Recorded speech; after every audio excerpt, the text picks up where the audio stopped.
Give them some free press, and it's the Uptown Night Market. Ooh, oh, the cheese, what is it,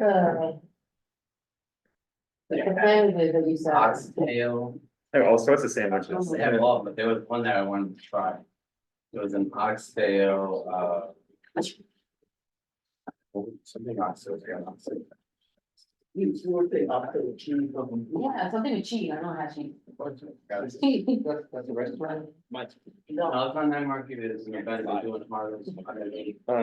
And we're recording. Okay, we have recording started and we're giving free press to the Uptown Market, we are in favor. Supporting our neighbors. Thank you all for coming to Bus Safe Transportation, it is 6:35. Thank you all for being here, what do we got? That's ground rules, no one may speak on the ground to the floor, CB11 members, please behave yourselves. And we have a question about board residents or wish to make a motion, please raise your hand, wait to be recognized, raise your hand to quit, no one, so we don't should not engage in back and forth discussion, the chair will recognize the next person to speak. Please keep your questions and comments brief and on topic into discussion. There should be another bullet point, please don't repeat the same thing your fellow board member just said with different words. This is a very important point that makes it work. Like our meeting twice or three times as long. Number for the public, if you have a question or comment about that, I think you should add that to all of them. About the subject on the agenda, please raise your hand and wait to be recognized. What else? Roll call order. Okay, we are calling to order. That's a roll call. Okay. So committee members, there are 11 total members, 6 are needed for quorum. Jose Altamirano, President. Stephanie Arroyo, President. Anthony Brown. Kenneth Crouch. Present. Carlos Diaz.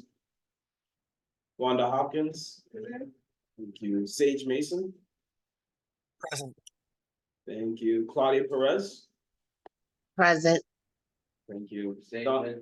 Sage and Claudia both, so that's what we're good with their attendance. Don, right, yes. Don Sanders. Hello, Don. Are you here with us? She got cut off. She also submitted a. Okay, present so that's comment. what her, but she was on, she's there, she's Right. on, she's not having anything. Okay, Loretta So. Running late as so as, and Okay, Michelle will start coming. present. Thank you. Yeah, I'm sure. Okay, you have quorum. Thank you so much, looking forward. Adopting minutes, boom, boom, boom, adopting agendas, anyone against? No one against, perfect, all right, next slide. Announcements. This is something we've been asking for, residential parking permit policy push from the Manhattan Borough President's Office. Yes. Something our community's been asking for, obviously, for a while, so we're hoping that. And it's in the lieu of congestion, as all of you know, congestion was delayed, which is our next announcement, but it will be delayed very, very temporarily. I'm sure it'll go back into full swing right after election. New York State Governor Kathy Hochul delays 17 congestion pricing declaring. New York City DOT will permanently relocate city bike station from its current location on East 117 to first between 118 and 19 on the west side, loading parking close to the east. Okay, great to know how it's going. Scheduled to the basketball tournament in Martin Scarry Park to be released.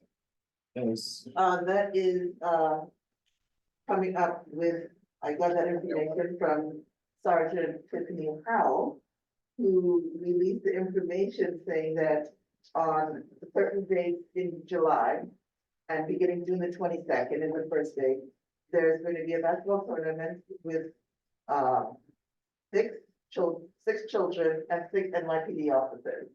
And so they're playing and thing, and they have a whole tournament throughout the summer, and depending on how many times they keep winning, is how many times the dates will be, and we will put that up on our site. Do we know when the first day though? June the 22nd. June 22nd, what time? Let me just take a look at that, but we can move on as I get that information. I had it very nice and neat. I have a question about the announcements. The NYC DOT moving the city bikes, that's because of the Second Avenue subway, right? Are we still having Second Avenue subway even though we don't have pedestrian prices and all this money and all that? There is no relationship between both. Got that, Okay. that. Funding is there, they are starting, they are growing. Gotcha, no, that's that cool. Hopefully, we will get a walkthrough soon in the summer. But it is kind of bitter cold in the winter. It'll be cool down there even in December. Oh, I like that my memory was so Can you great. forward the next slide before you? Oh, yes. It is, it's on in Marcus Garvey Park, that was an important part. And it is June the 22nd at 1300 hours, which. I mean, 1 I talked to me at 1:00, 1300 is 1 o'clock? Oh, yeah, 12, yeah. 1 yeah, o'clock. 12:01. Civilians. June the 28th, June the 7th, June the 13th, June the 19th. 28, So they have 5 games. July 7th, Oh, June the 22nd, June the 28th, July 7th, July the 7th, July the 13th, July the 19th. all at the same time at 1 p.m. And unfortunately, no, June the 28th is 17:30. Michelle, can you just forward it to me? That's what I said. I'll ask that when you tell. Okay. And, I'll wait for the email. and just as an FYI, just as an FYI, Chat. all right, just as an FYI, there is a baseball field that's gonna be opening up in our neighborhood, in our neighbor's area. It's 4,500 square feet, and they're gonna be opening it up June the 15th is the inauguration, which is this Saturday.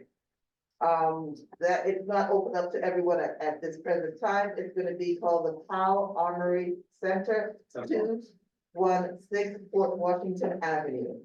But it's huge and it's free. For, of course, a certain age group. and in terms of another announcement, the gentleman who came before us to get an approval for his street co-naming for Coach Chuck Herbert Way or some such like that, he's actually inviting the committee to I guess the day that they're gonna be having the ceremony. So he sent an email and I'll forward it to the committee members. Thank you. It might be, Don't say this weekend though. I don't think it's this weekend, I think it's, it might be next month, but I didn't get a chance to look at, remember the details, but I'll forward that to the committee. Because he was inviting you guys as a thank you for helping us get that through. Beautiful. And this is not necessarily with this committee, but this is something that's happening this weekend. The community gardens for are still happening, and it will be starting at 110th Street. So, all are invited. Thank you. Michelle, your 3 minutes are up.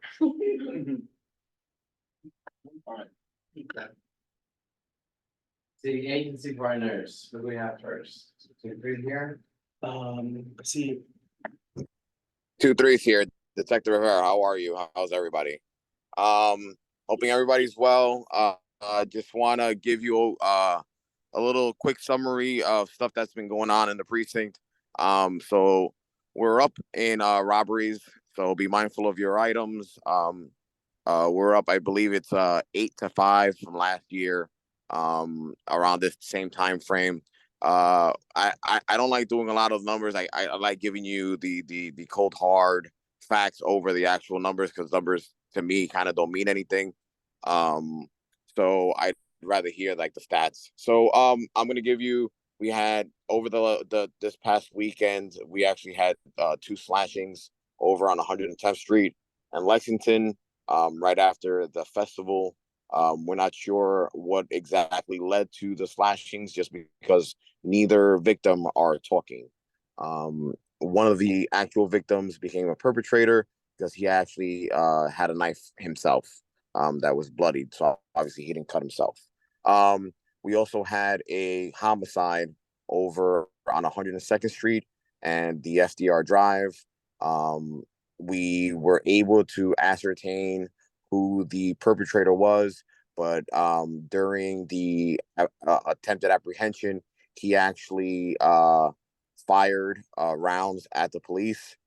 This actually happened this morning out in New Jersey. So if you see that on the news, it was actually the perpetrator to the homicide that happened on 102nd Street. We actually also had a triple shooting earlier today. It was domestic related, in where ex-boyfriend shot ex-girlfriend, shot her son, and then ultimately shot himself. That investigation is still ongoing as to what exactly happened, as far as what led to it. But yeah, that's pretty much what's been going on in the 2-3. Like I always say, just kind of be mindful of your surroundings, looking front, looking back, and never, never look too hard on your phone, and never be too much on your phone. So that's what I got from 2-3. Question for Stephanie? So the incident that happened today with the domestic violence, like, are they were just injured, right? Or was there fatality? No, so I haven't heard if the actual perpetrator succumbed to his wounds, but he was the only one that was likely on scene. The mother and the son were actually, yes, just wounded. Thank you. Mm-hmm. I just wanted to find out if the incident happened outside with that family. No, that was enough. No, it was inside. It was inside the apartment. Thank you. Mm-hmm. Any other questions? Oh, I also want to let you know, our community council meeting is June 26th, and not to be a negative Nancy, we actually also have the Evangelical Christian Day Parade this coming Saturday. It goes on 3rd Avenue from East 97th Street all the way up to about East 117th Street. And what time is the council meeting on June the 26th? It's at 6 p.m.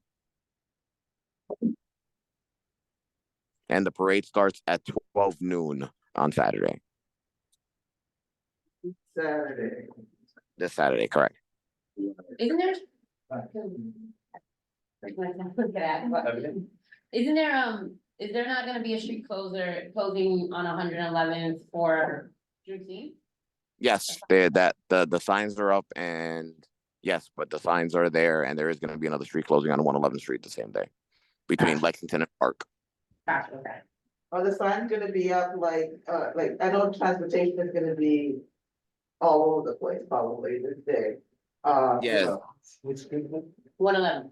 And no, forget it.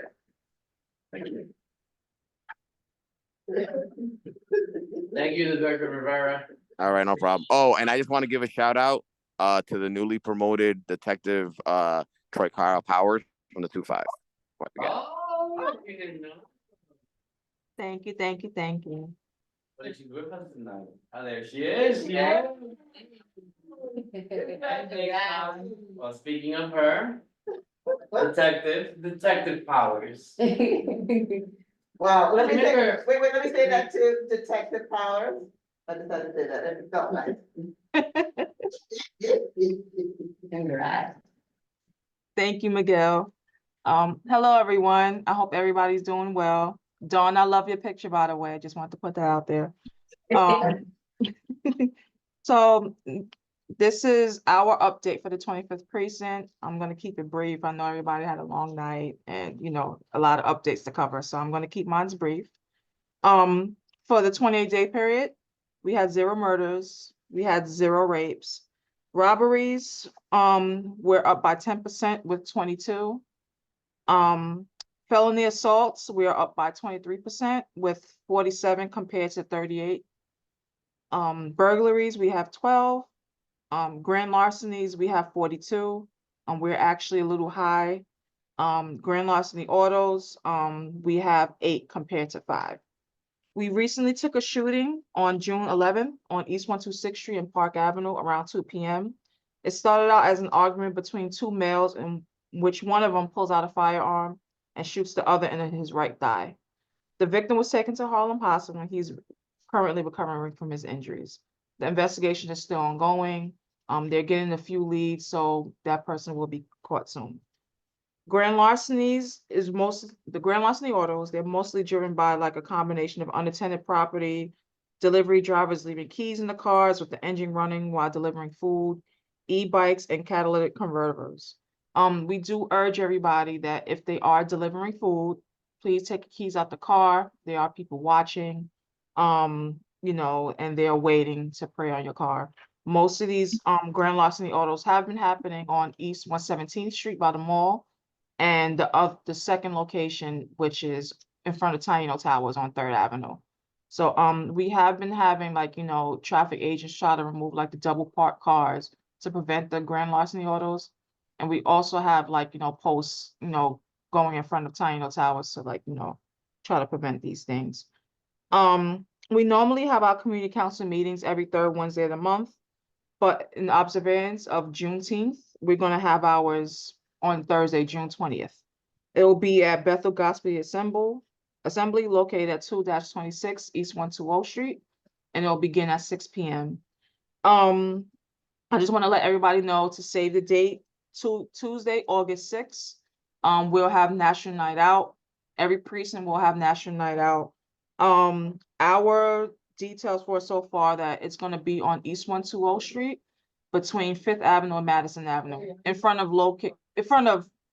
Bethel Gospel Assembly. Ours is going to be from 4 p.m. to 8 p.m.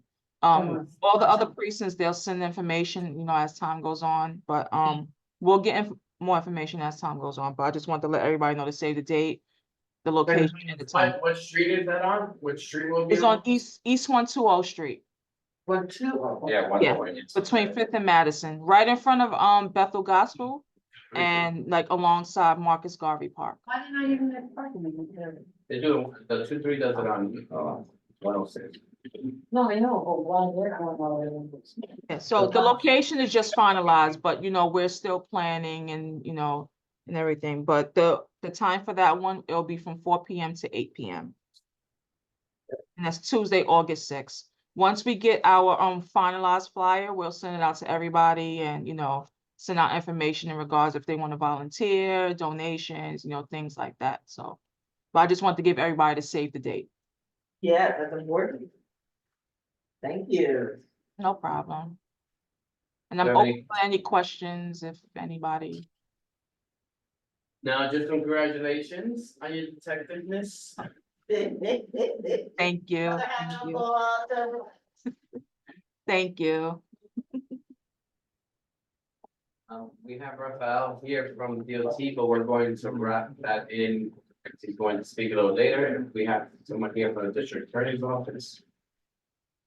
No, so then let's move forward. Let me just make sure. No one from the DA's office. Okay. It took off summer break early. It's no public safety, transportation, advocacy groups, I don't think either.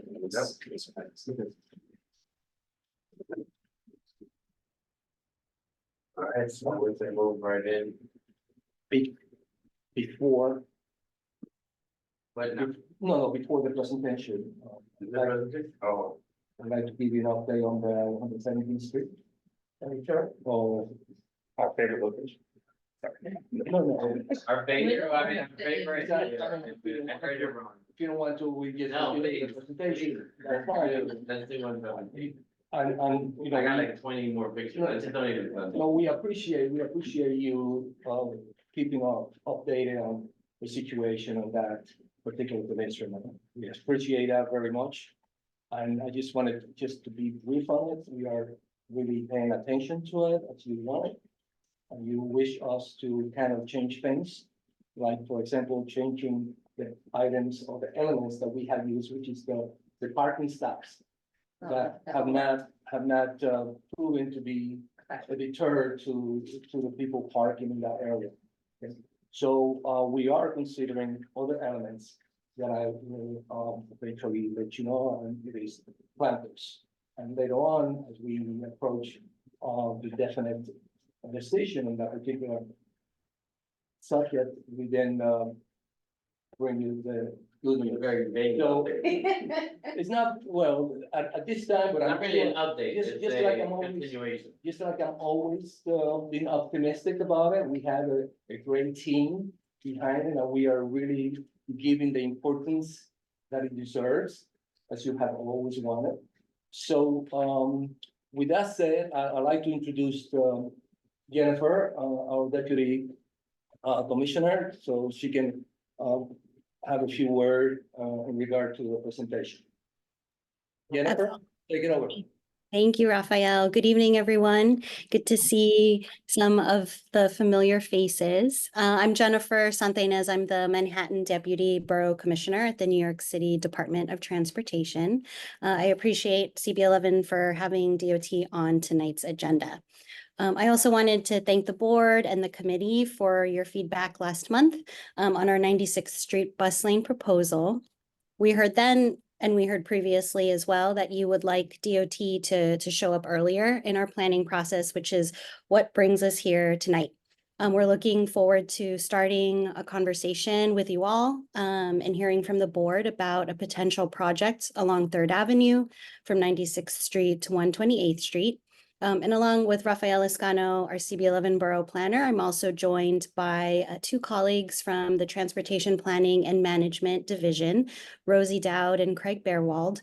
Rosie will share a brief presentation. She'll share her screen in just a bit and run through a few slides to help facilitate discussion and guide your feedback about 3rd Avenue.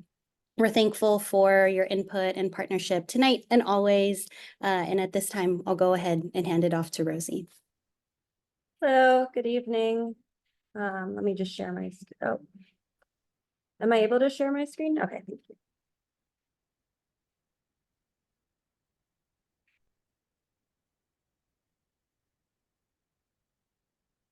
Okay, so we're here today to talk about 3rd Avenue from East 96th Street to East 128th Street.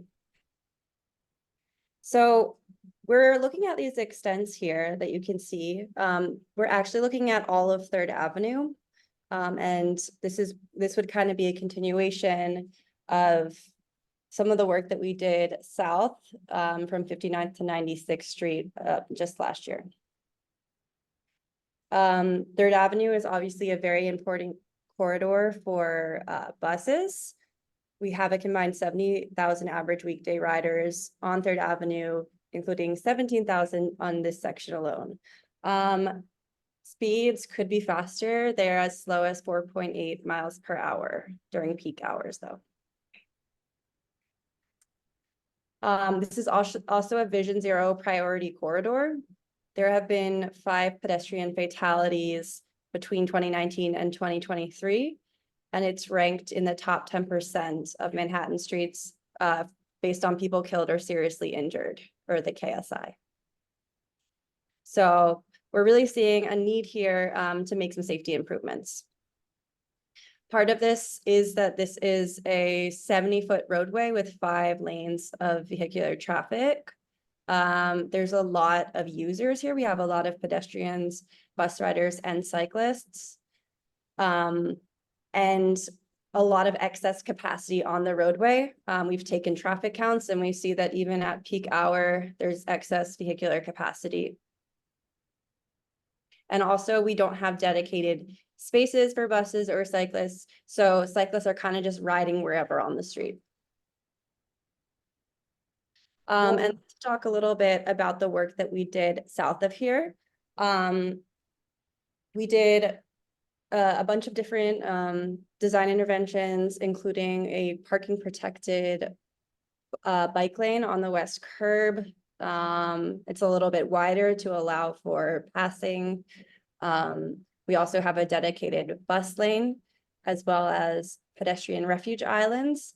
What these do is they help shorten the crossing distance, and they also clear the intersection to improve visibility for turning vehicles to be able to see the pedestrians and cyclists. We also did various intersection improvements with signal timing and speed bumps and ways to slow turning vehicles.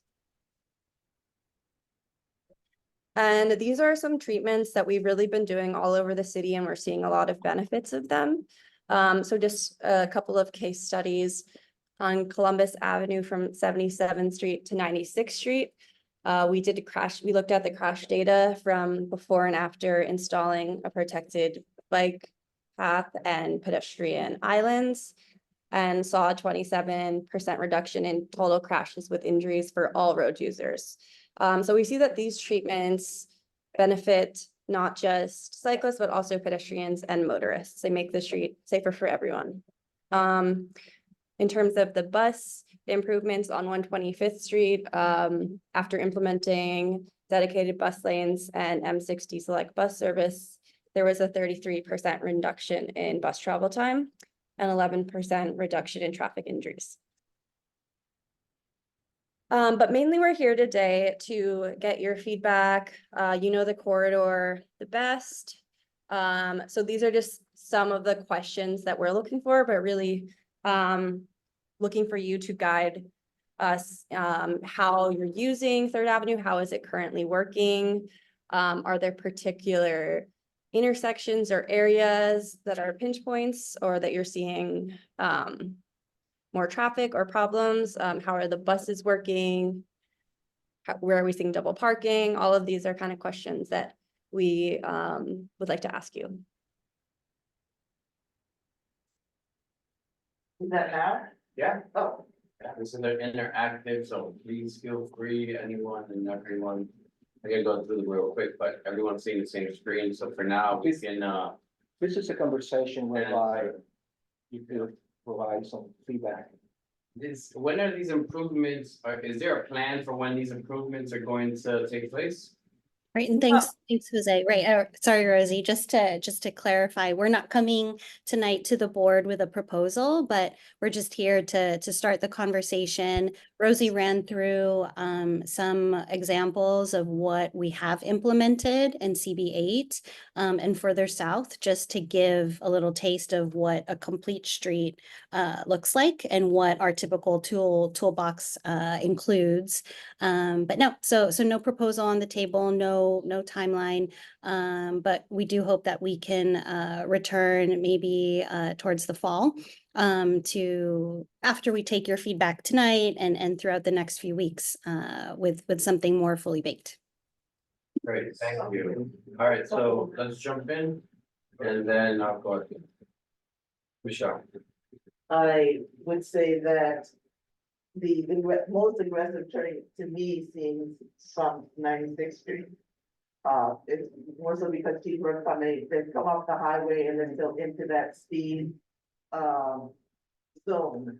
And so they just keep going. As well as, I understand that the whole thing with, we think that adding a bike lane would keep the bikes in that lane. However, what I have seen, at least where I live,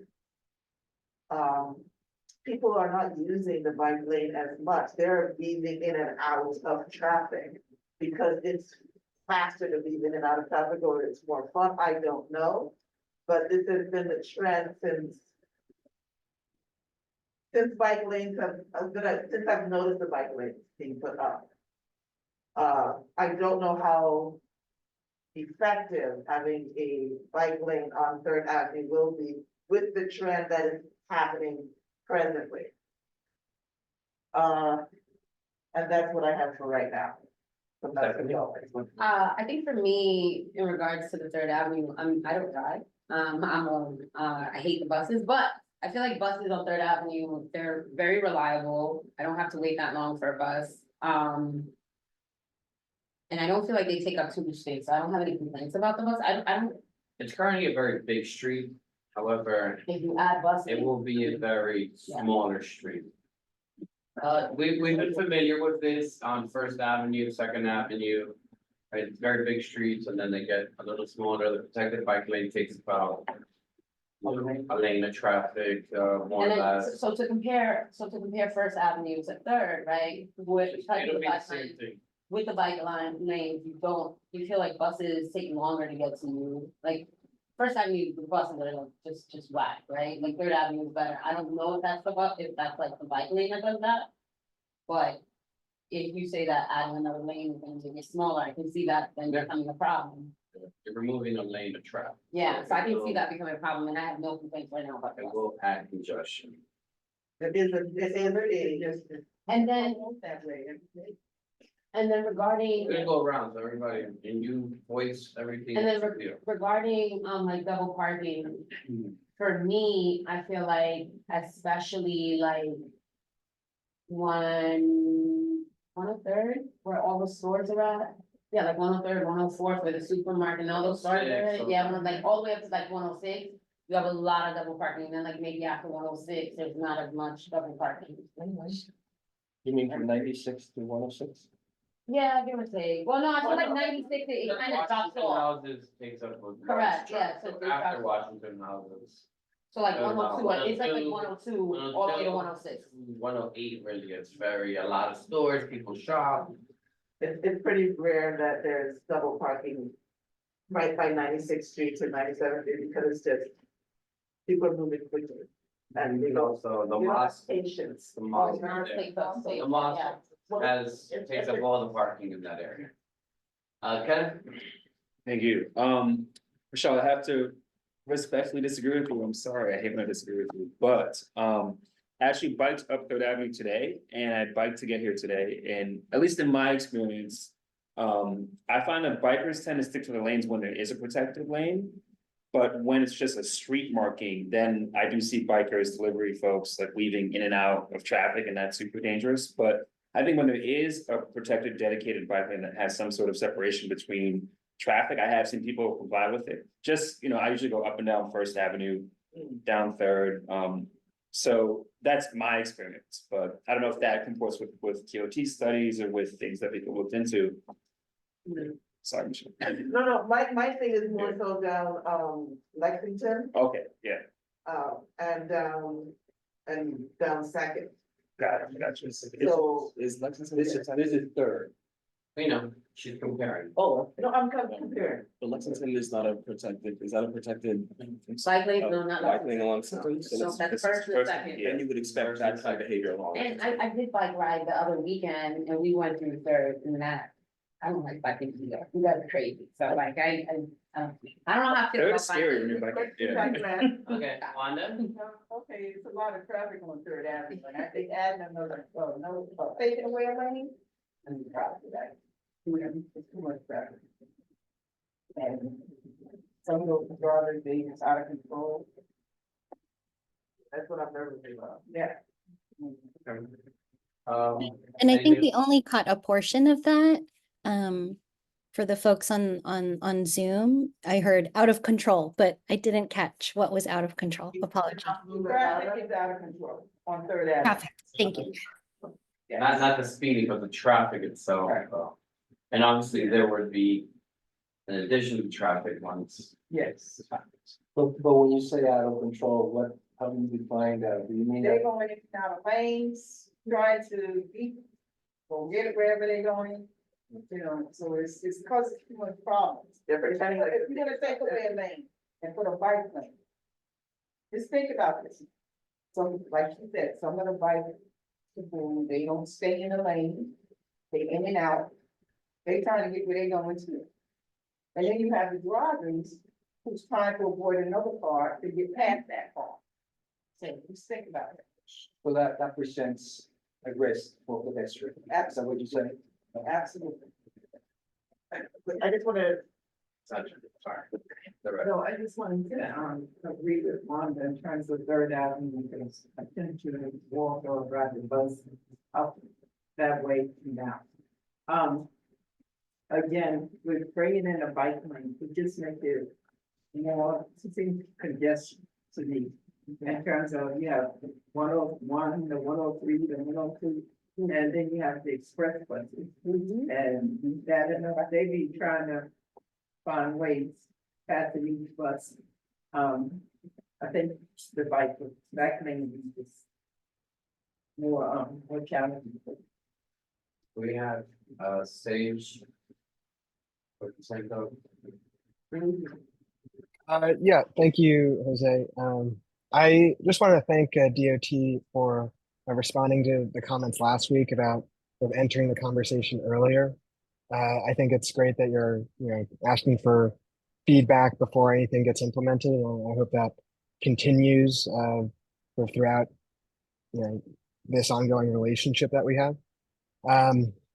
Regarding the just Third Avenue, I live on 116th Street. I used to take the M102 from the Upper East Side to where I live when I was growing up. And I think one place where I feel uncomfortable walking is where the 102 turns onto 116th Street from 3rd Avenue. Because there's a light there, I feel like often bus drivers will kind of speed through to make that left-hand turn. And sometimes if a pedestrian is still in the crosswalk, there will be like a pause, and those buses are really big, where either there's like a holdup and the bus waits for the person to cross, or the person won't be able to cross because the bus will kind of just like zoom through there. And then I also worry if a bike lane was added there, if that would lead to an increase in bicycle accidents with buses making that left-hand turn. That's just one piece of feedback. I just want to add, thank you, Sage. Sure. My thing with the bike is the bike lane with the bus lane. If there was just a bike lane, I would not have a problem with that. But it's with the two of them together, that's what I think is dangerous. Cause I've seen how the buses are doing it. I've seen almost too many accidents. I don't want to have more in my neighborhood. If it could be helped. We have a hand up from Samuel Moore. Who's that? He's actually an applicant for the street cloning, but he might have a comment for this thing. We have his hand up, and then we'll have Dawn. Sam, can you hear us? Go ahead. Good afternoon, everyone. How are you all doing this evening? Good, thank you. I'm doing wonderful. So as I'm listening to this meeting here, my concerns about the bike lane and all of that stuff, I feel like 86th Street coming up to 125th Street would be an area that needs to be focused on more. Why I say that is because that's where the stores start. And that's where most people are on 86th Street because of the movie theater on one side, all of the shopping stores on the other side. And as you're coming up, I heard one of the wonderful young ladies talk about the coming off of the highway on 96th Street. I've lived in this area most of my life. Yes, all of my life. And 3rd Avenue is probably the most congested area ever. 106th Street, primarily where all the buses have their turns, are where, the focus needs to be. 106th Street, 116th Street, 125th Street. Even if you want to get a little bit more up to 128th Street, where the bus makes the right turn to go to 2nd Avenue. That again, it's a major focus that needs to happen. My niece was actually struck by an M102 probably 10 years ago, as it was making that left turn on 106th Street. Thank you, Mr. Moore. Yeah. Hopefully your niece has recovered. She had a broken left leg. She's made a full recovery. She's now playing basketball again. But again, it was a scary thing because as the buses are making that left turn on 106th Street, they're trying to beat that light. And beating that light means that I'm gonna try to fly through it. We're gonna need to have a vision zero on the buses. We have Dawn Sanders up. Thank you so much. I am on the bus.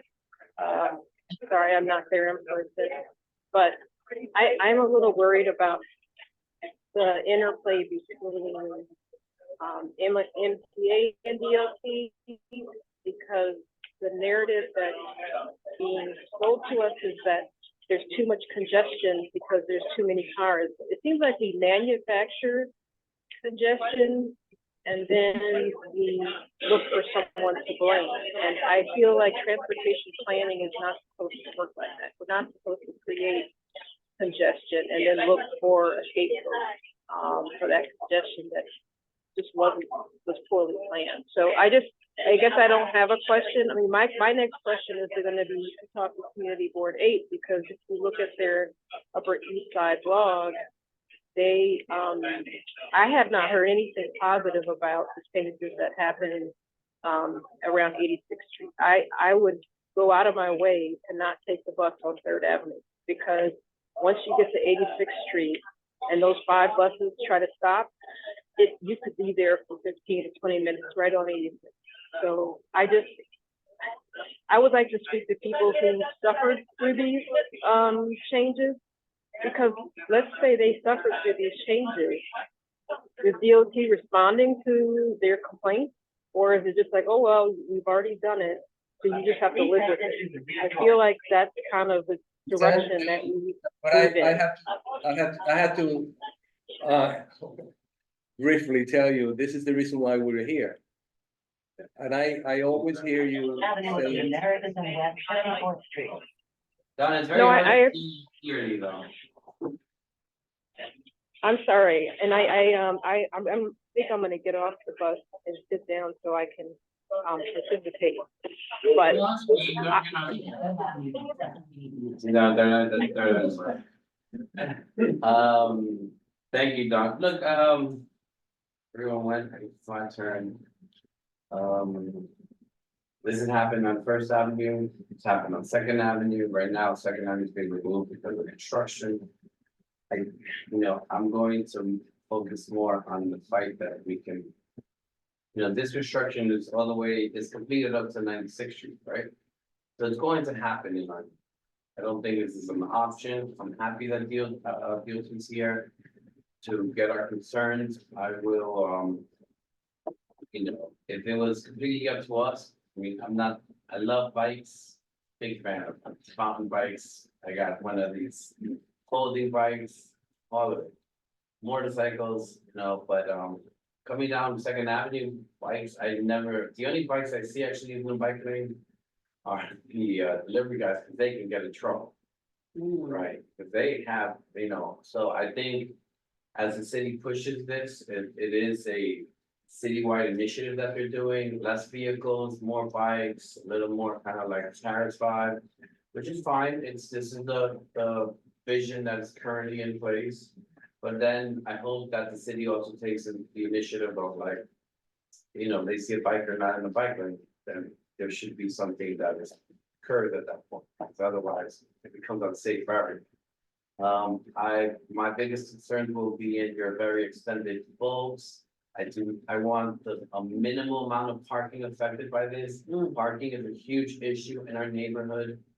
I'm not going to sit here and debate like it's up to us whether you put this bus lane and bike lane.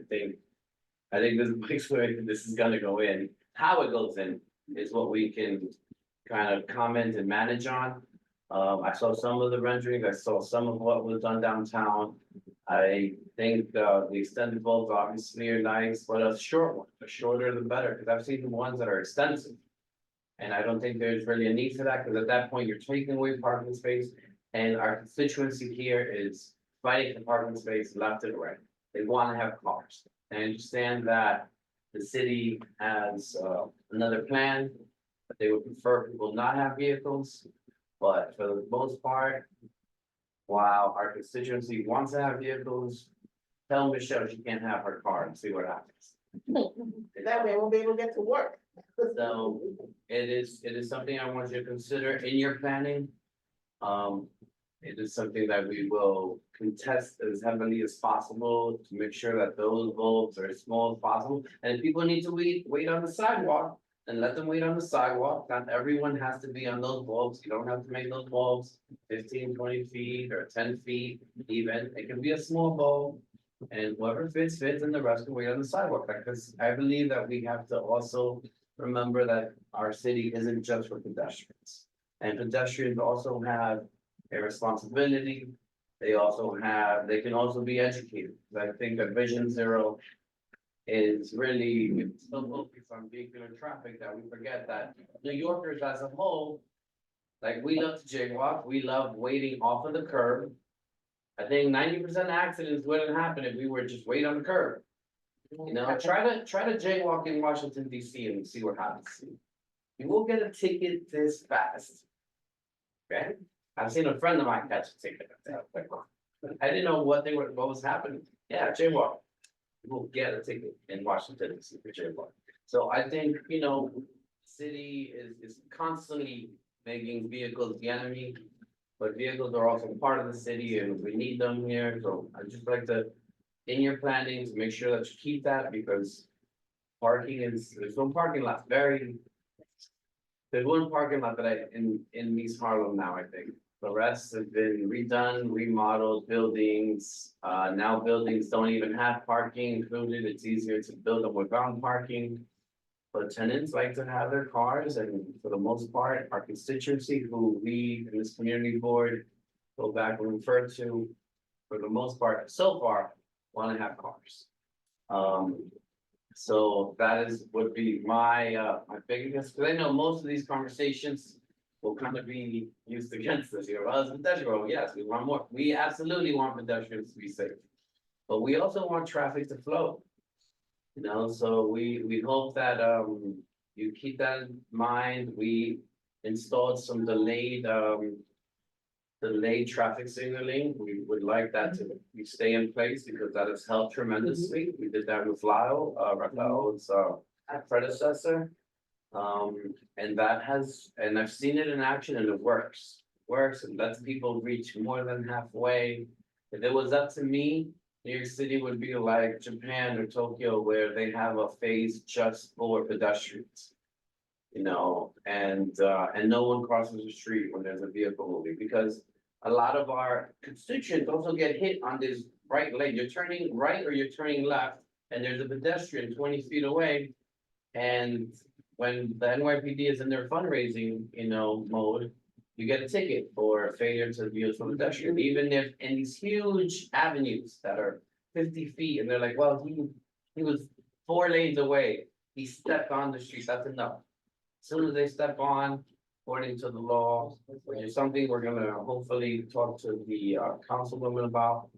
There has to be some common sense in this. We have a lot of complaints about those particular summonses affecting our community, and they're affecting the people that live here. Obviously, we want people that are driving erratically and unsafely to be summoned and be, you know, and so they can change their actions, but at the same time, you know, we don't want fundraising to be part of public safety. Are you, as you're doing all of this, are you fixing all of our, another question I have is, are you fixing all of our the sidewalks or particularly the ramps? We have a lot of constituents with accessibility issues and those ramps for the most part, maybe 80% of them are terrible. Like just, there's a hole, if a wheelchair gets in there, like, you know, water drainage, where it rains and all the water goes there. So people that don't have mobility issues, obviously they walk around the drain, but if you're in a wheelchair or you have a walker. And now you have a big issue, it's almost like you can't move. So like, we'd like the city to consider those things, particularly now that you're gonna go into construction phase and this will be.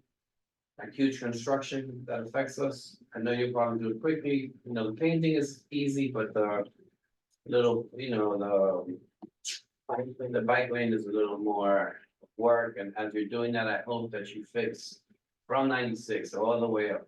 Everywhere you go up, I hope that you fix these ramps, because these ramps are in dire need of fixing. We did walkthroughs with the major streets. And I'm gonna catch Rafael in the summertime. I'll be gone for 2 weeks and then I'll catch him. So we can do the smaller streets and point these out, because you know, again, we have a lot of constituents calling in, they're like, and they send us pictures and, you know, our staff is the one that received the picture, they just forward it to us, and like, yeah.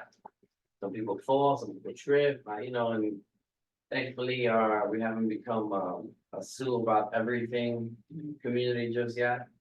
Let's see how that changes, but you know, we would like, as you're making these changes, to consider fixing those ramps, because you're gonna be doing construction right next to it.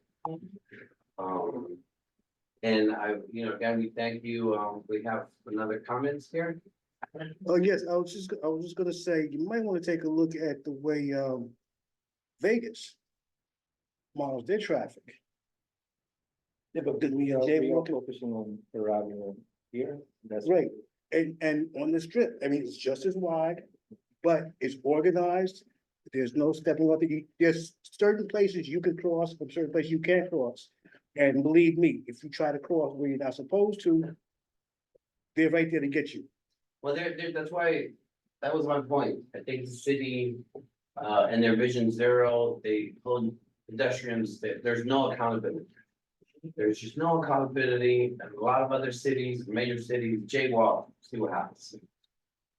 I don't wanna harp on this too much, but I'm just wondering, are they gonna do this at the same time as they're doing the Second Avenue subway, as they're doing over here? And Very different things, so What are they if they're happening? planning to do this now, and they're coming to us in the fall, I don't think they'll do construction in the winter, they'll probably do it in the spring, my guesstimate. They would know better. This is a conversation. Yeah. This is to get feedback. Yeah. This is the reason why we put together the bullet points. Yeah. So those items, when you look at them, is that something that you are impacted?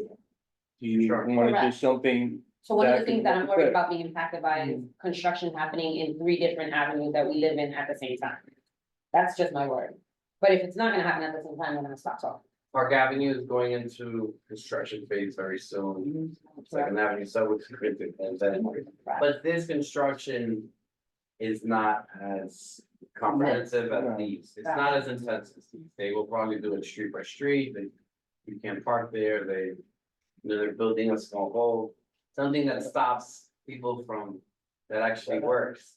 Driving it there. I can yield. Sorry, we give Rafael a hard time over No, a I- certain project here. I can yield, I That's can not yield, his fault, 'cause we love Rafael. I can He yield, is very responsive, I but can yield to, but on Jennifer. 117th Street, we promised something that prevented the vehicles from entering this pedestrian lane. And we, obviously, myself and Kenneth have a collection of pictures, and I have even where everyone just kind of just goes, boop, it just, it's like a small bump you go over. But apparently that granite blocks cannot be cut to a particular size. They only come in very, very large.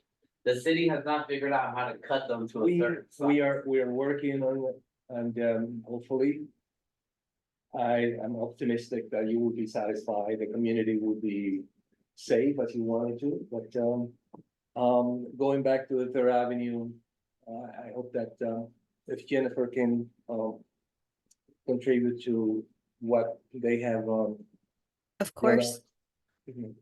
Yeah, thanks, Raphael. And just to close the loop on a few of Jose's items, and then we'll wrap up with Third Avenue. For ped ramps, drainage issues, sidewalk issues, always send those pictures to us, right? Raphael will continue to take those concerns, those locations that have been problematic for some time. Property managers and owners are responsible to maintain and repair the sidewalks in front of their property. But for ped ramps and stuff, but we can check if there's any open sidewalk violations that are associated with that address. That's something that Raphael can pull up for you. My comment was not so much the sidewalk, but the actual ramps, Perfect. which are more of city responsibility. Okay, and if there are ped ramp locations that are extremely problematic, we do follow resurfacing when we work to schedule those repairs. It does take some time. I know you're aware of that, but we can pull up a map there. It's I think it's like the pedrampprogram.com or .org that has all of the location surveys and the status of whether or not and when that ped ramp was repaired. So absolutely, let Raphael know if there are any problematic locations, and we can continue to follow up with status updates. For Third Avenue, I've been taking furious notes. I know that Rosie and Craig Raphael have been doing the same. We appreciate, the general comments as well as the very specific locations for us to take closer looks at. That's always helpful. And of course, we do encourage the board and the committee to send us more in writing if you would like over the next few weeks. As Raphael said, and as I said in the beginning, we're just here to start the conversation and to get this feedback to kind of help shape our proposal as we begin to grow it out and to bake it out. So I don't have a time of exactly when we're going to come back. I do think like maybe in the fall we'll have a more fully baked proposal. I'd like to, say that Raphael and I and Ed will be available for more conversations and more feedback. And so I wanted to see if there were any specific questions that we could help address Jennifer, before. would you agree with me that this proposal, because I just want my committee to be realistic in their goals and their asking, but would you agree with me that the protected bike lane and the bus lane is kind of, will definitely happen in your proposal? I mean, that's one of the reasons why we're here tonight, right? It was installed further south. That's part of the larger toolkit of our complete streets, makeup. And so we heard a lot of feedback about the bus lanes and the bike lanes and putting them together on Third. I didn't touch on this, and I forget, maybe one of the slides does mention, but you're all probably already aware that we do coordinate very closely with New York City Transit. So for any of the buses that are already traveling on the block, we get that ridership data. We have a transit development unit that works closely with the bike unit. My colleagues that are on here today, they're all part of the Transportation Planning and Management Division. So there's full coordination on the different modes that travel on the avenue already. Yeah, we've been waiting for the MTA. They really modernized Bronx, and we've been requesting here that the buses go in our area and stop on 60th Street, because we noticed that after the 60th Street, the congestion catches them down there. And that affects our constituency, because then we have to wait for the buses to make it back, and that's why our buses aren't as punctual as they should be. But obviously, maybe we can use your connections to help that happen. We were supposed to have that conversation. I'm not sure what happened to it. They were supposed to do Manhattan, and it kind of just fizzled. A lot of things fizzled after COVID, unfortunately. But maybe, but thank you for being here. We appreciate the time. We appreciate the team, Oliver about, even in person, he came, wow. And, no, Rafael's great. He's very, proactive. He's very responsive. Sometimes we're just not very happy with the responses, and obviously that doesn't always fall on him, you can't kill the messenger, but we still like to give him a hard time, because, it's part of East Harlem. Us too. But thank you, and we'll definitely send comments in writing, and hopefully by the time we see you in the fall. My goal is that we can work on this prior to you just presenting it to us, that way we don't kind of chop it up, send it back, and please feel free to reach out. Leave us here, Angel, myself, I'm gone for 2 weekends, and then I'm back in East Harlem the whole summer, so I'd rather work with you that way, and that way we can kind of, now you see where I know this is a project that's going to happen. It's not going to stop just because this community board says no. But we do want to focus on those items that we pointed out before, particularly parking. And it's very important for our constituency. So thank you so much, and we appreciate your time. Likewise, thank you all for having us tonight and for all the feedback. Yeah. Soon. Thanks, everyone. See, there you go, Lee, that's up to you.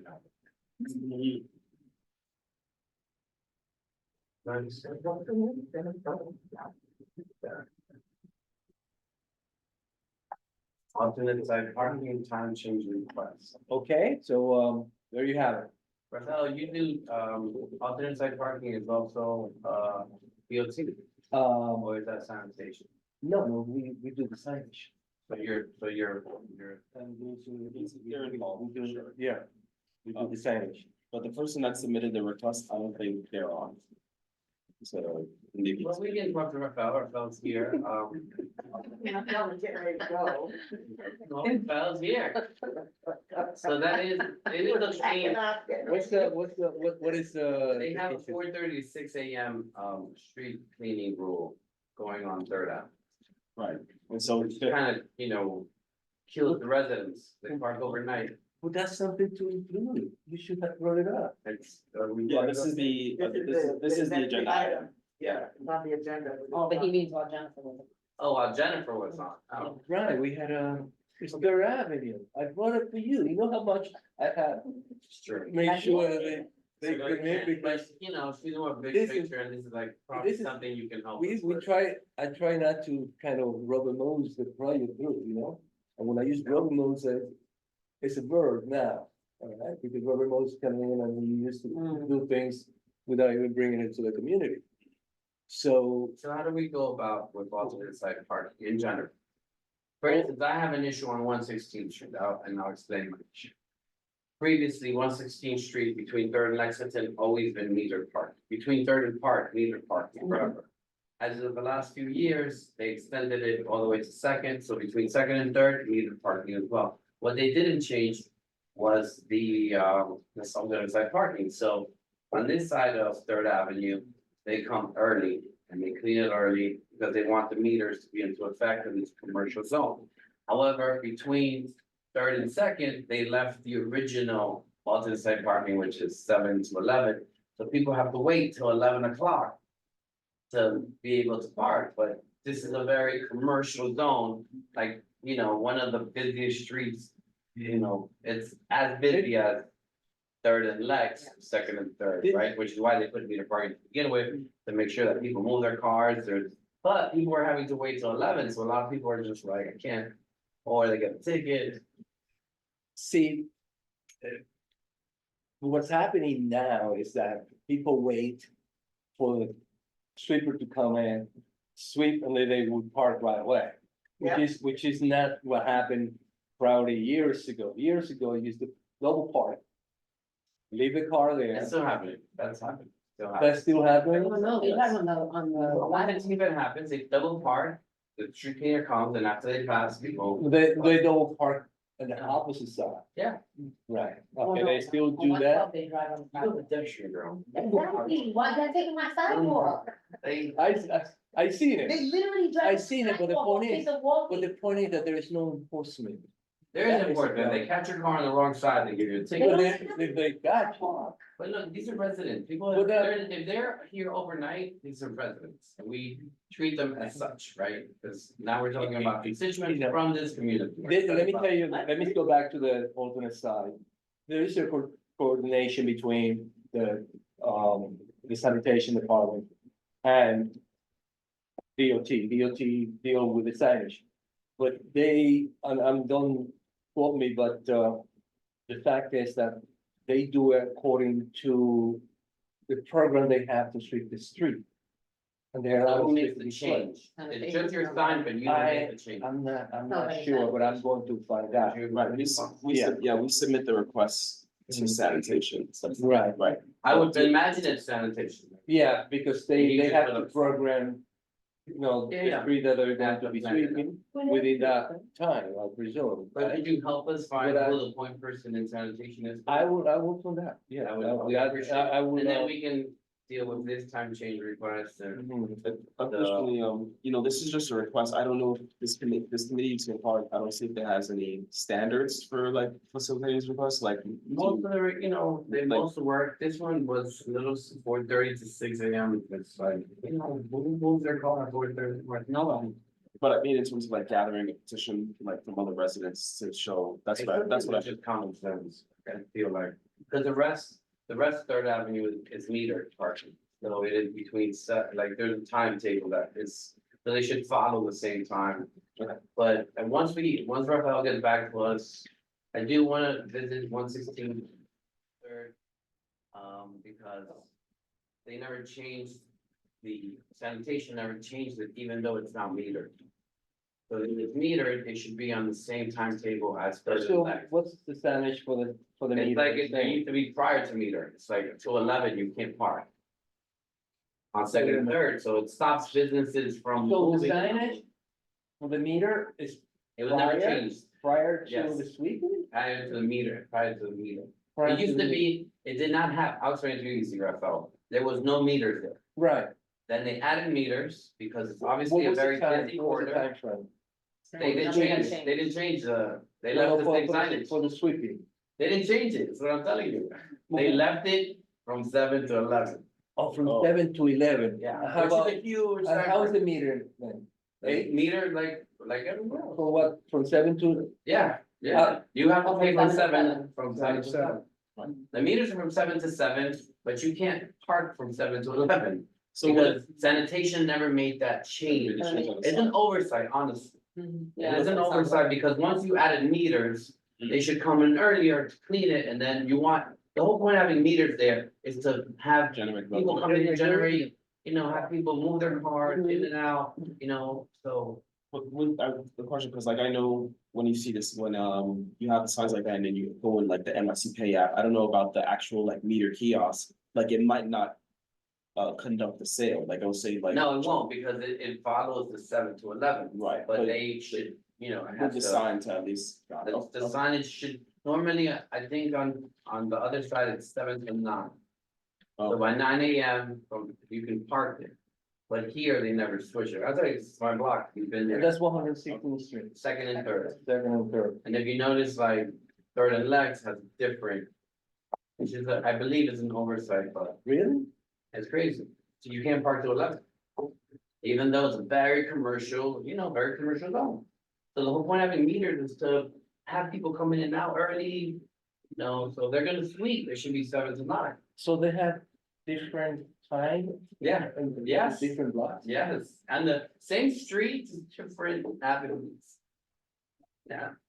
This is how effective, Is it possible that you could put together a brief description? I can send you pictures and send you like my office. No, let me tell you, the picture, Pictures. in this case, I think if you do the description together with the picture, I'll send you, will help me I will, push it right away. I'll send you both. Because I could go right across my office and speak with one of the borough engineer about that particular area. Instead of putting it together through paper, I can just I'll ask send him you, point blank, and say, listen, this is what's happening there, and they will take a look at it. I'll send you both. Okay. No, can I go there?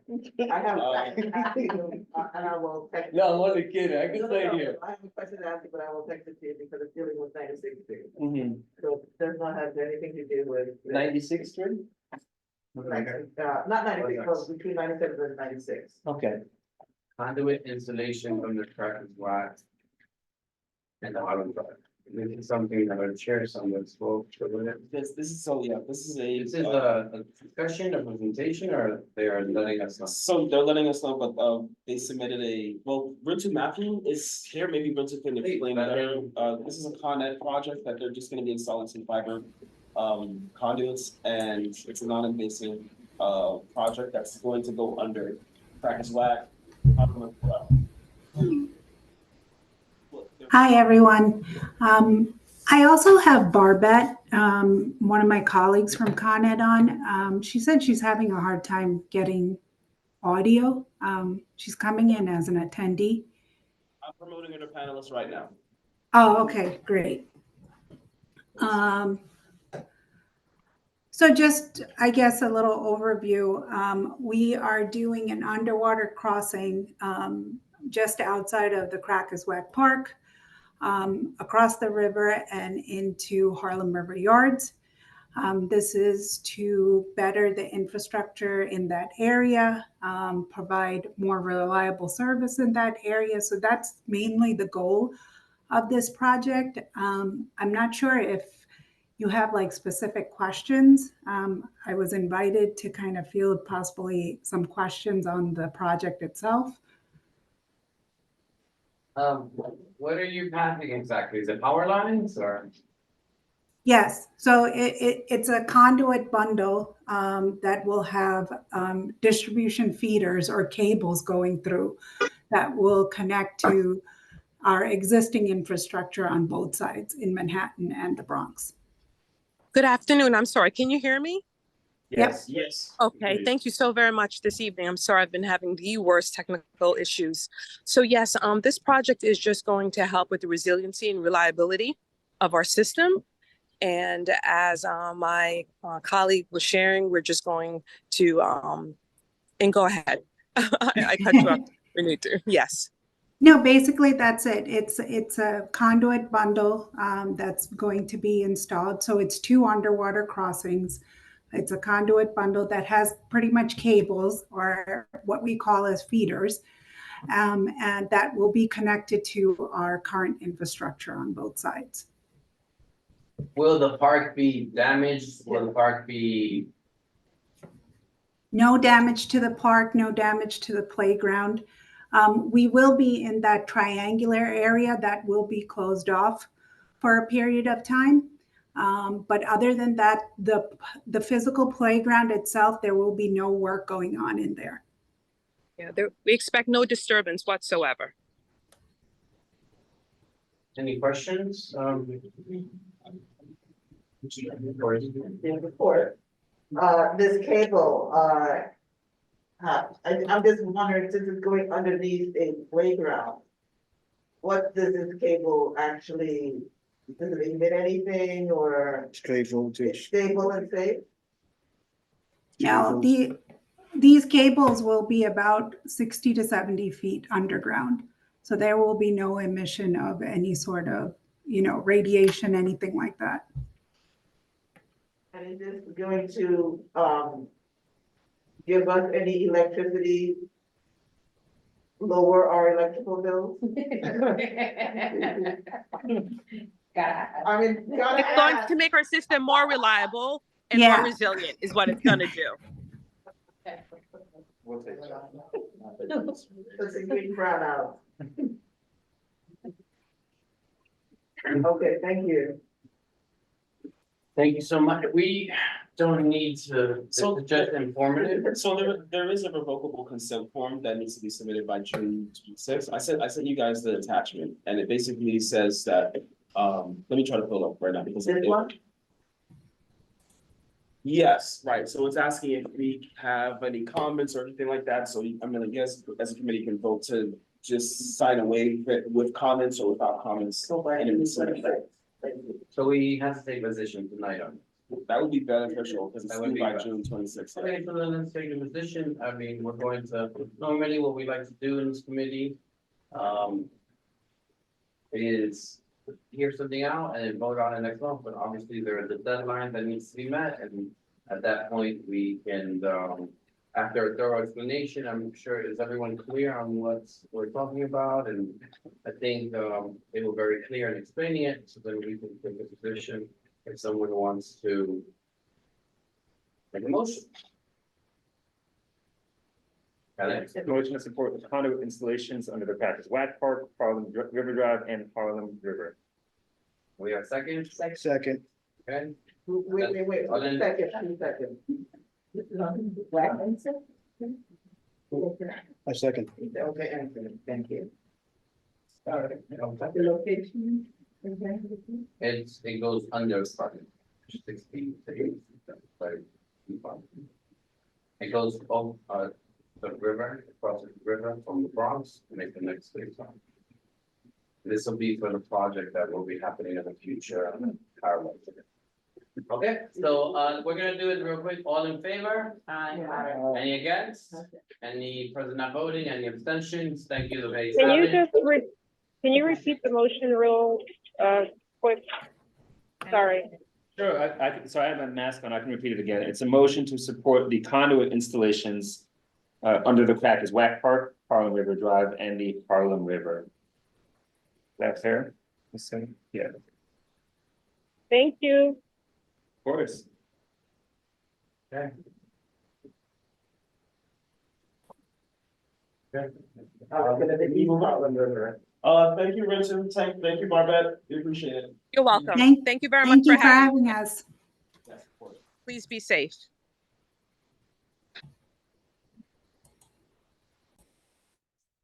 Okay, so now we're gonna go to the No. next overview. We have, what do we have there? Proposed discovery reform change? or is- Jose, who's that? Wait, Dawn still? Dawn? Yes, Dawn? Dawn, that's Dawn. I'm so sorry, but you know, Con Ed said they were gonna bring us some more gas detection devices. I should have thought about that earlier, but Some if more we what? could, the gas detection.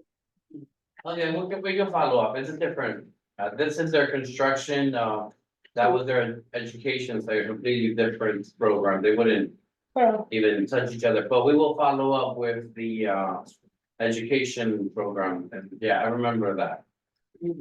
That is true. Thank you, Dawn. Did they bring anything here, please, or no? They said they were gonna drop some boxes off and I'm sorry, from Con Ed? gas, yeah, remember we had Con Ed a few months back and they said they would bring some gas. I mean, we normally get, yeah, like gas safety related, pamphlets and so forth. We just place them up in the front for. Oh, so they did drop it off? Yes, yes. Oh, So you can check in the front and definitely grab some if you like. okay. But we can always ask as well too for. Okay, and if you don't get them, Khalid, feel free to email me and I'll make sure that you get whatever you need. Thank you, Barbette. Wow, You're thank you. welcome. Yeah, Oh, that's just. her voice is so clear compared to everybody else's. Hey, look at that. Okay, so, is you okay, Dawn? So we're gonna go.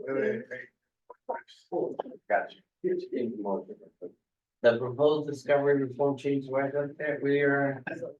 Committee to consider looking, so we talked about this last time, we had a presentation on it. Right, Andy Morsar and Jordan Stockwell, they came and Yeah. discussed, the, They asked us for let us support. essentially, and Xavier had submitted, an email correspondence that you should have been on, and I think Michelle, you were also on as well. I'm all for it, it's definitely came, does anyone have any? I know kind of had If a, I may say, well, I'll wait till we. no, please, run it. We're here. And you also have a fact sheet, right, to refresh your minds, I also have a copy of that in the email, so just so you. Other quick, I do want to say, I really respect everyone here in the committee and everyone's opinion on this. I do want to say a few things about how I feel about this, because I do feel very strongly about this. So if y'all were at, the last meeting, I asked the DA's office quite a few questions, right, to get a sense of how this would work. And I thought there's some important facts that they pulled out that I do want to talk about today. And basically, from what I heard from the DA's office and my own personal experience, I feel like this change wouldn't make our community safer. I don't think it would change the pervasive youth crime issue that we have here. And I think there are better solutions that we could pursue. And I'll be super quick. One thing that the DA's office mentioned was that discovery reform, so what it means is basically, you know, if I'm charged with a crime, I want to get information about what evidence the prosecution has. Does that make sense? This discovery reform actually made it easier to get more information, so the defendant could really like decide if they want to take a case to trial, take it to a plea, things like that. And based on the DA's own data, a tiny percentage of felony cases, those are the most dangerous cases, so we're talking like, I think 1% or less than 1% are dismissed because of discovery issues. What that means is that the most dangerous cases that we have in our community, they actually stay in the criminal legal system, so they're actually prosecuted all the way through. The main concern I have is that if we roll back discovery issues, I think that's something that could recreate mass incarceration, right? And we know the toll that's had in our communities, really communities across the country. And I think that the problem becomes when you make discovery more difficult to access, people feel like they're pushed into a plea, they're pushed into going to jail, going to prison, as opposed to, you know, making an informed choice. And so I think there are better ways to do this, right? I think that, for example, we had raised the age legislation in our state. And I think what was missing from that was like a jobs component for youth. So something to keep kids busy during the summer, kind of get gainfully employed. And I would even support this, we could hire more prosecutors in different district attorney offices to handle discovery issues. I think those are the sorts of things that would make our community safer. I don't think that a discovery reform would do the trick, but I do respect how folks feel about this. I know it's a really heated issue. And I know that, you know, youth violence is a really tough thing to solve. But on that same token, I think like youth perhaps have the most potential for rehabilitation, right? They're the folks who we have the best chance to change. And so I would hope that we don't funnel people into the criminal legal system and we give them that second chance. That's all I want to say. Thank you so much for. Now, this reform is a state issue, right, correctly? Right, yes. Yeah. So the state, I mean, this is something that we can meddle on with the birds, because I have very similar concerns, and then, we definitely want the community to be safe. Obviously, we also want the law to be common sense. Some of the things you mentioned were kind of like, we're in common sense. You're like, oh, we see. Yeah, so, if someone can get off just for any little small tiny thing, then it doesn't make sense, but I have a lot of friends that are like, but I vote on the same, but regardless of the fact, it's a state issue. Right now, the state is closed. So this is not something that's timely for us. Have they access, or it was just basically something that was pending with us? Pending. Pending, so. If you. I mean, it is a big decision to make, it's not just one of these like, the state doesn't go back into effect until. September. Even not even September really, but yeah, so we can bring some in September, but definitely in September, we will take a position on this. If there's changes that we want to what they're asking, then we should do it in more detail.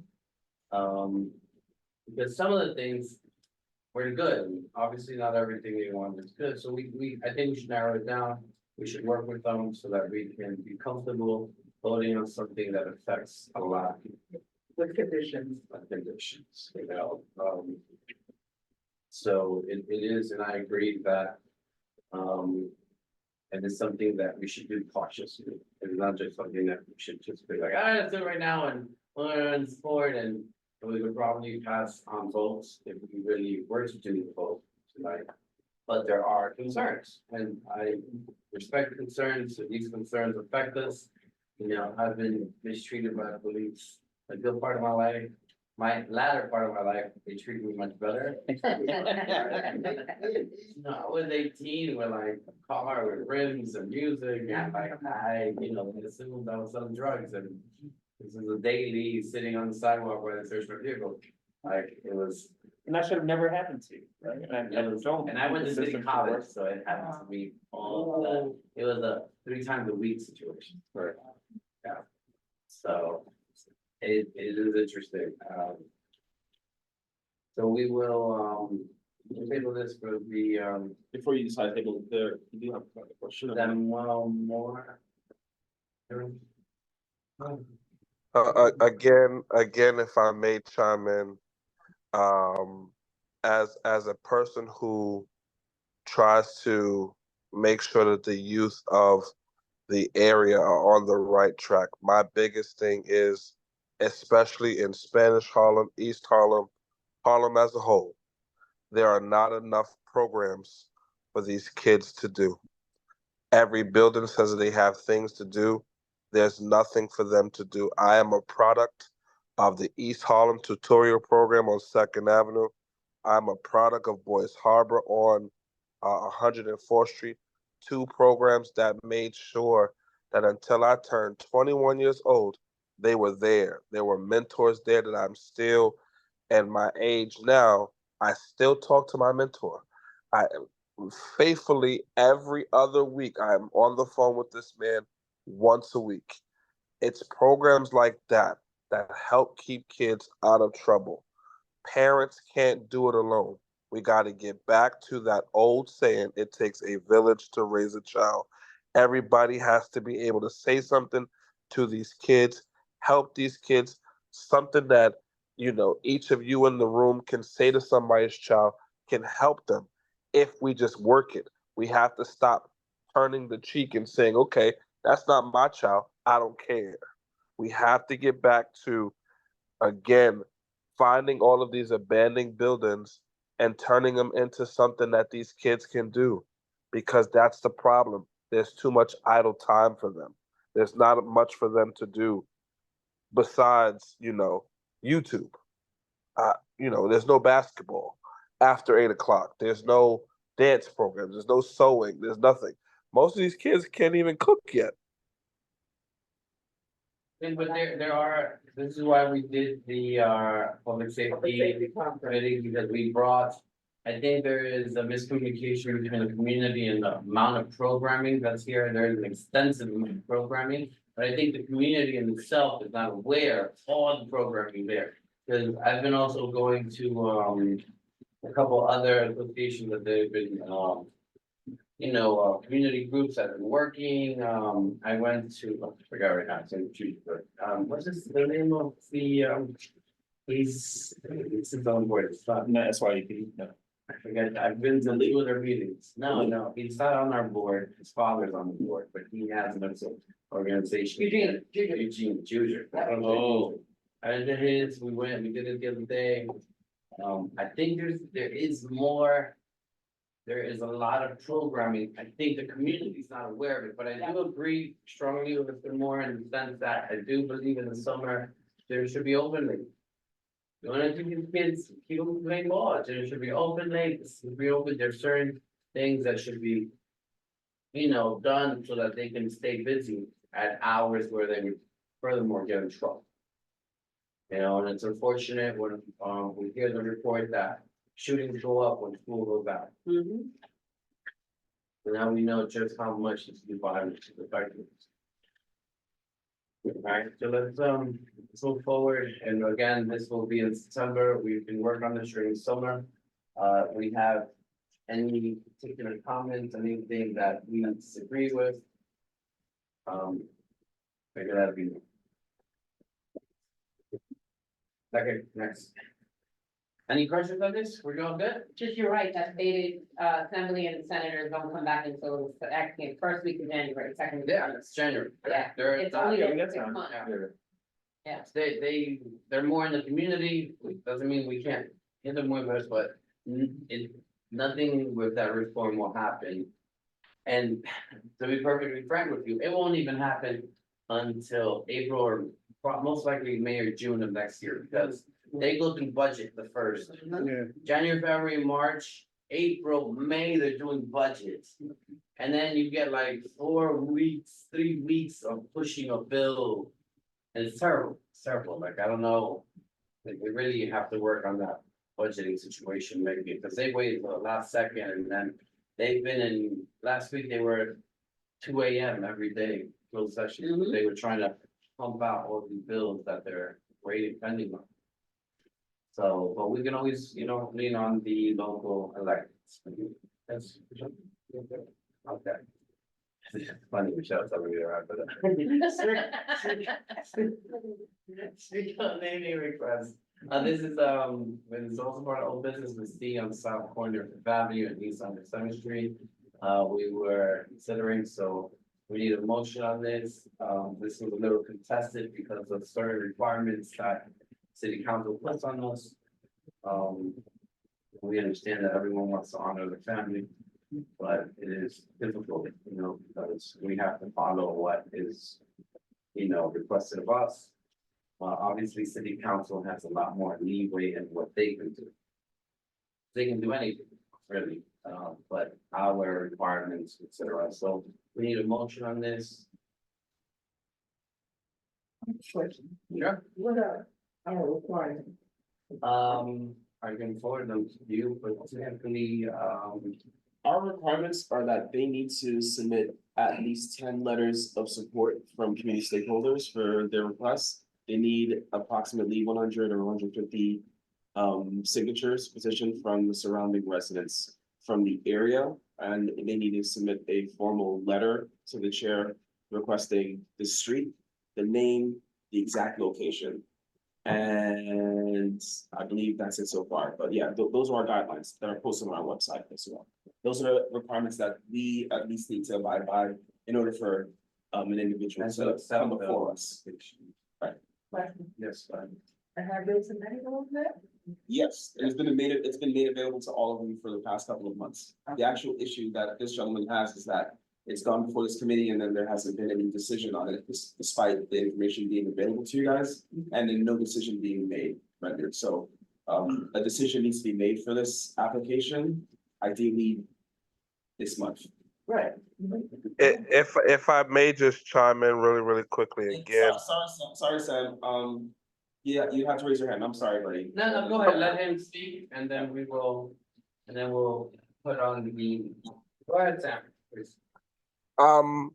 So I'll go ahead and say this. I've been at this application since January of this year. I had it set to do an entire event in June surrounding this. Reason being is because in June is when we found out that my mother was sick some 14 years ago. That's when everything, in a sense, just went different because we found out that she was sick because I was the nosy child of hers. And I found a medical paper and I said, Ma, what's this? She called a family meeting and sat everybody down and then said what she said. And then later that year, my mom passed away. So my mother being who she is, who she was a community woman. She thought it not robbery to help everybody, older people, younger people, homeless people. She fed the homeless up on 124th Street and Lexington Avenue with her own money, her own resources. 9/11 happened. She took for the first 2 weeks of them cleaning up. She cooked at home, took food down there for 2 straight weeks. My mother was the epitome of community. She made sure that everyone, again, was loved. And I thought it not robbery to have my mother's name put on the street corner for not only just the community now, for generations after to understand what a community person looks like. So my situation came when this application with Khalid's help was put in. Everything was done. All of the T's were crossed, all of the I's were dotted, the 10 letters, the 150 signatures, the letters of support. And then when it came time for it to be sent to the assemblyman's office, I was first sent. Council member's I office. apologize. I apologize. Councilwoman's office.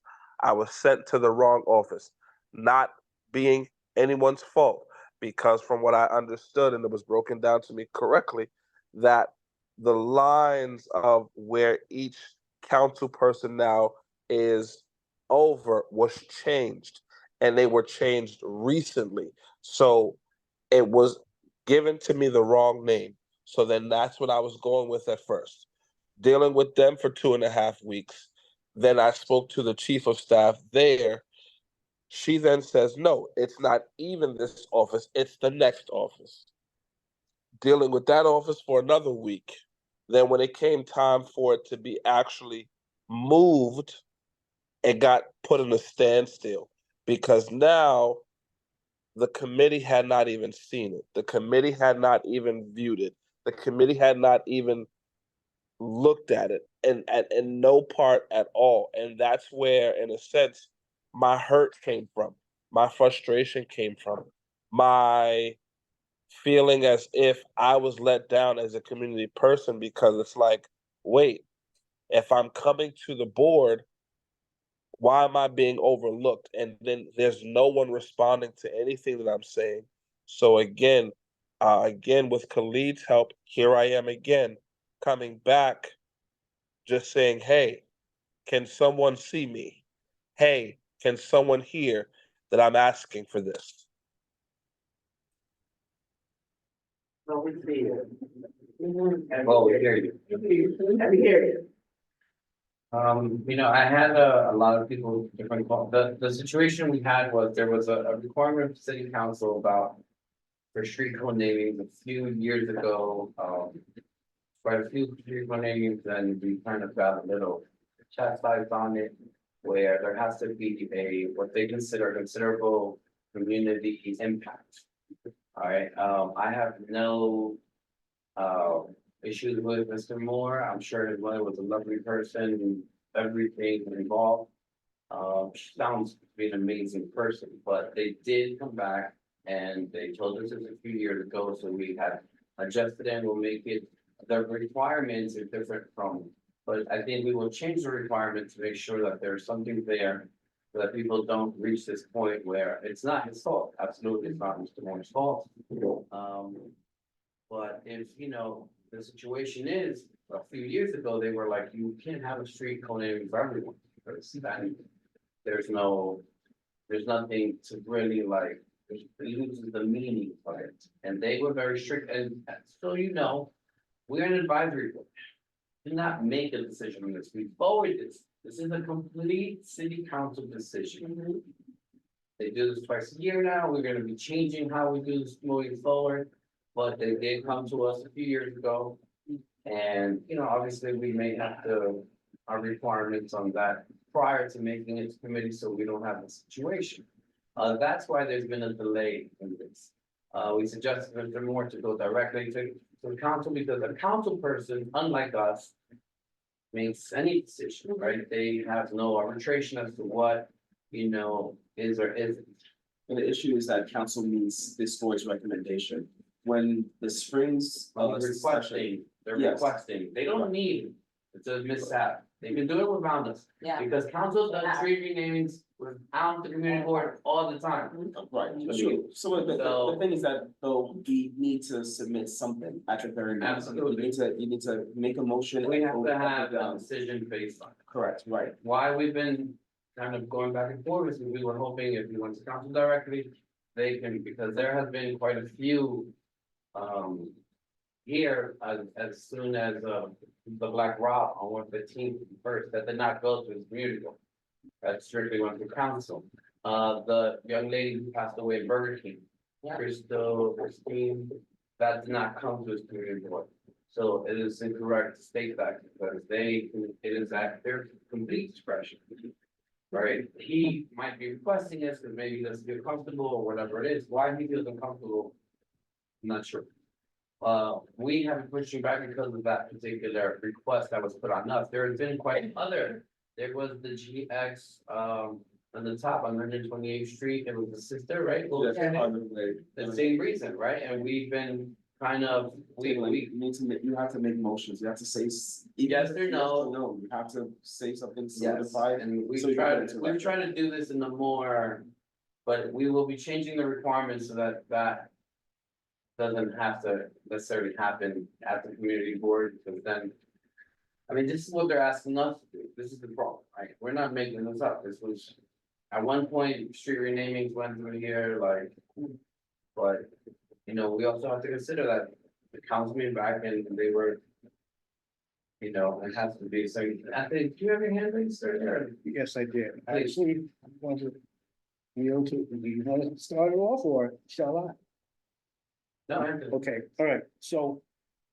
The concern I have with this is. Who did the due diligence on the supporting documents? I'm asking that question for a reason. I had. a Number of people come to me. Whose names are on that petition. That they didn't sign. If you look at the petition. Who verified those signatures? A lot of them don't have phone numbers, so you call and find out. Like I said, and these people that I know are highly upset that their names are on a petition that they don't agree to. Are you from that? I'm from Lakeview. Also, okay, so Samuel Moore is here on the call, but for the petition, we don't ask for numbers.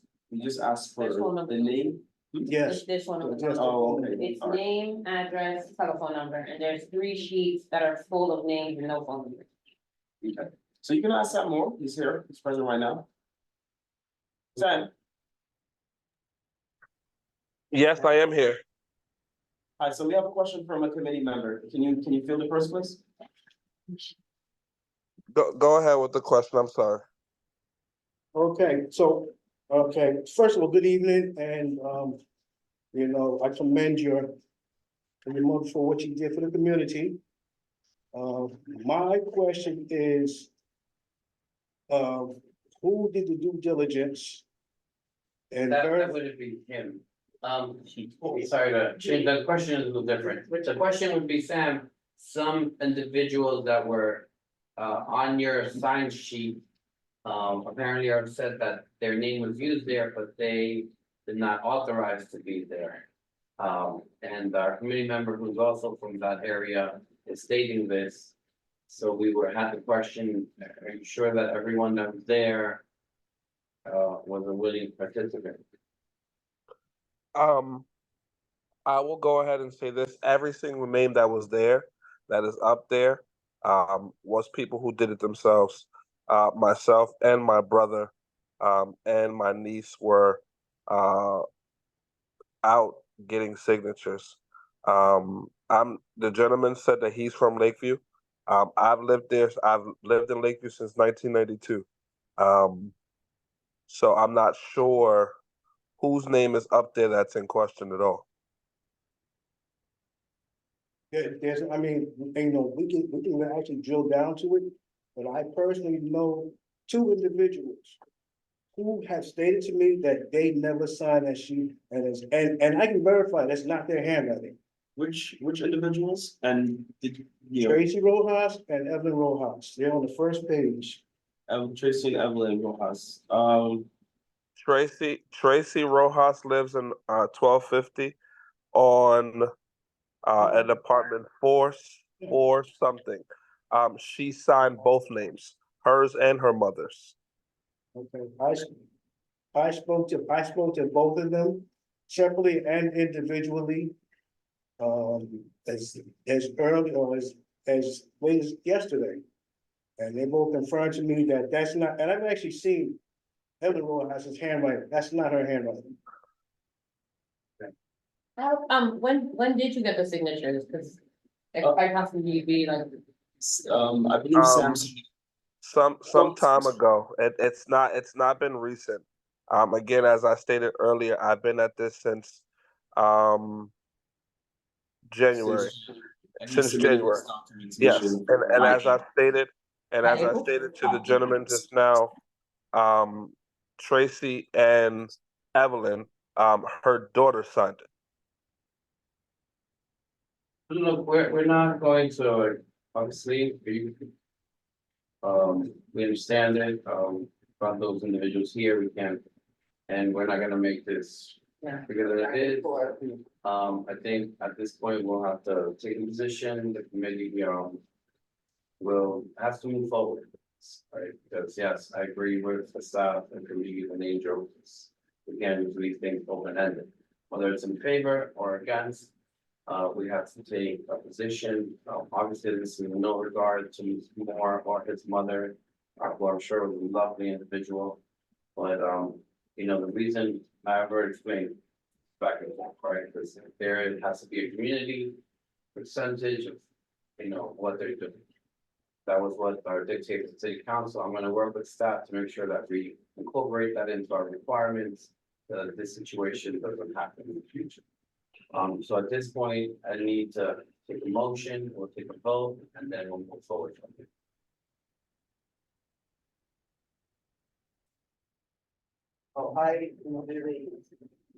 I commend you on all the work that you did, and I really appreciate you wanting to keep your mother part of the community. I like that a lot of the recommendations came from the church, and I think that it would be a beautiful thing to have a plaque or something within that church.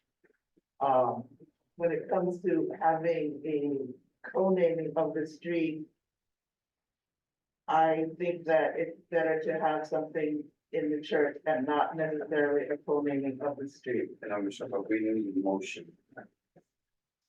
So the motion would be in light of that. And then the committee will vote on it.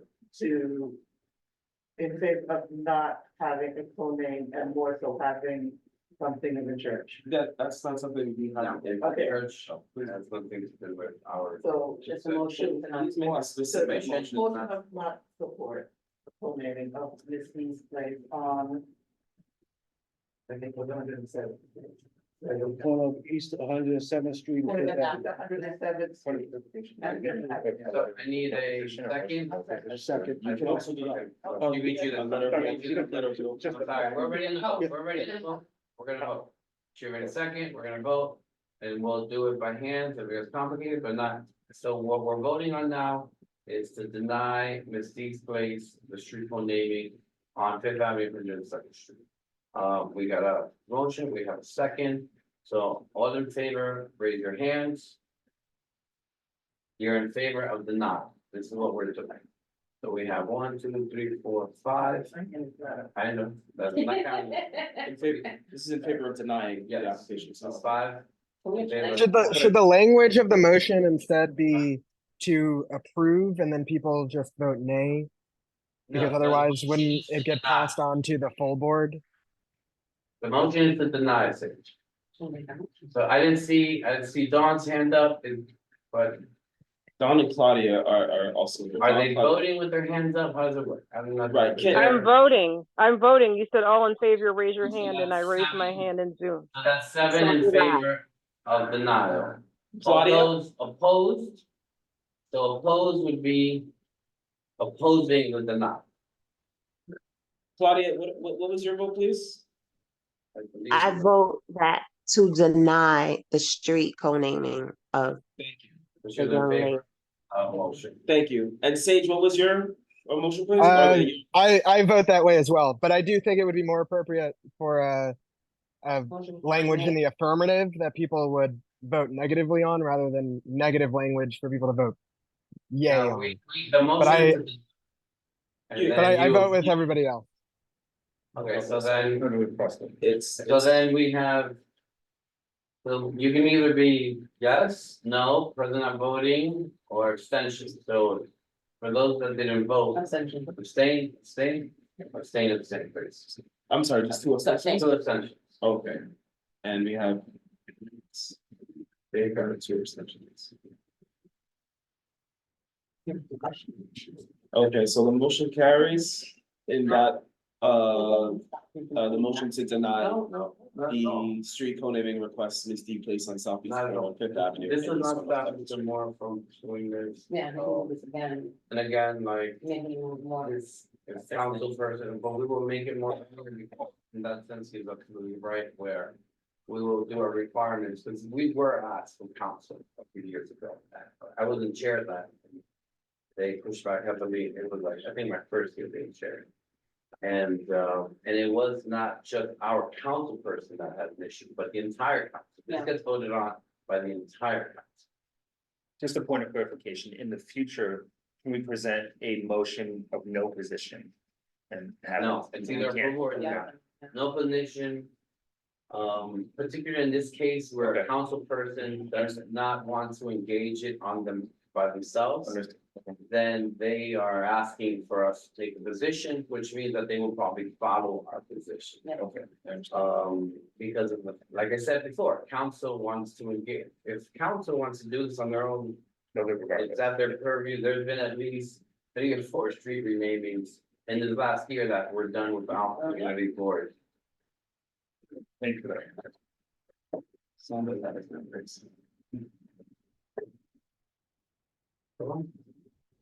We brought up, oh. I don't know if you want to acknowledge. Sure, Mr. Moore, Yes, I'm here. your hand is raised. So in all honesty, I didn't even understand what just happened because it was done. There was a negative comment, something. I'm not understanding what just happened. So To be clear, the committee voted against the naming of Ms. Deacons.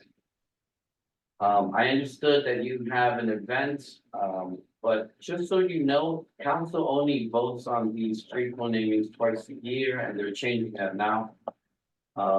This does not stop you obviously from having your event. But we will, currently the committee's position is to not be in favor of this street naming. Now, as we've spoken to you before, council has other discretions. We are following certain discretions given to us by council. Cause this community board is modeled on the fact of city council, this is how we're modeled. Even though we're just So, an advisory. so my question, and I'm not to cut you off, my question to you is to the position that the gentleman just presented, that he knows two people that did not sign it themselves. Is that the reason why this is being denied? Because I feel like that, just because he said that part is now why we're at a denial. And No, again, we- hold on, can I finish, please? That's why we're at a denial now. As I've stated to everybody here, this has not been a recent thing. I've been at this since January. So of course, if I've been at it since January or before January, people may forget, oh, I did sign that.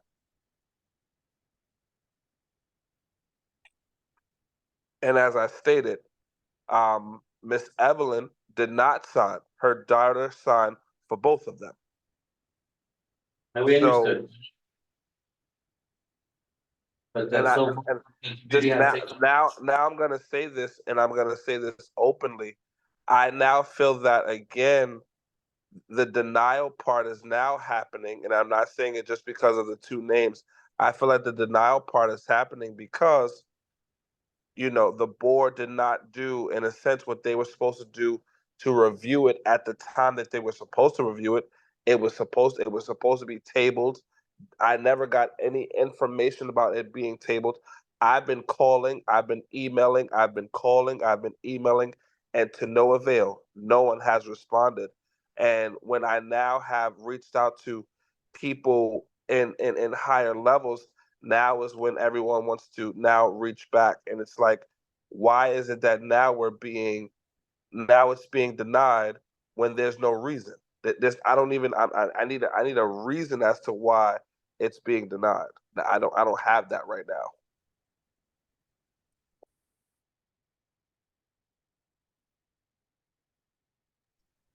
Because Will Smith, who is one of the council people in the area, he has gotten behind this. Actually, he's put in letters. He's reached out to people. So again, I'm very lost with this. Very lost. We understand your concerns, Samora. I will speak to you directly so that we can be in better communication. I was called by several people that I spoke to. But I will be reaching out to you directly. Thank you. What else do we have on? Finally, new business, the second annual vote. The second annual I don't know, Michelle, you wanted to talk briefly about that or anything? Well, we know what it is. It's gonna be the second one coming up, either the end of September or the beginning of October on a Saturday.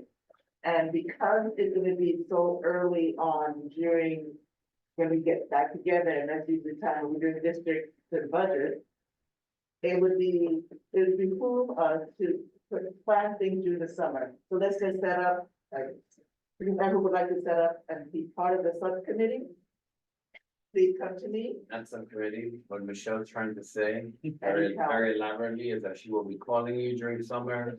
We will decide on a date.